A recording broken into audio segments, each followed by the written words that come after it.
Dabhoi police station વિસ્તારના સુરજફળિયા ભાથુજી મંદિર પાસે જુગાર રમાતો હોવાની ચોક્કસ બાતમીના આધારે ડભોઈ પીઆઈ જે.એમ. ચાવડાની સૂચના મુજબ ડી સ્ટાફ પોલીસને અચાનક દરોડો પાડવામાં આવ્યો હતો. આ કાર્યવાહીમાં 3 જુગારી ઝડપાઈ ગયા, જેમાં જુબેર ગુલામભાઈ કડીવાલા, વિશાલ વિક્રમભાઈ ગોકુળ વિજય વાઘરી. આરોપીઓને જુગાર રમતા રંગેહાથ ઝડપવામાં આવ્યા હતા, જ્યારે બિસ્મિલ્લા ઉર્ફે બીસલો, યુવાન, રહેવાસી સાથોદ અને જીગર અભયસિંહ રહે ભીલવાડા 2 આરોપી ભાગી ગયા હતા.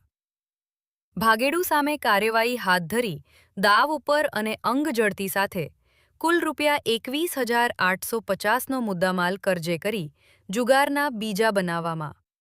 બાતમીને આધારે ભીખનકુઈ પાસે લાઇટના અજવાળામાં કુંડારુવાળી પટ્ટાપાનાનો જુગાર રમતા પોલીસની રેલ દરમિયાન 7 વ્યક્તિઓ પકડાયા, જેમાં અજરુદ્દીન લીકત, કાસમશા મલંગશા, રફીકશા અયુબશા, ઉસ્માન ગુલામભાઈ, જાકીર હુસૈન ફકીર મહમદ તથા ફારૂક શાહ મકબૂલ શાહ અને નૂર મોહમ્મદભાઈને ઝડપી પાડી.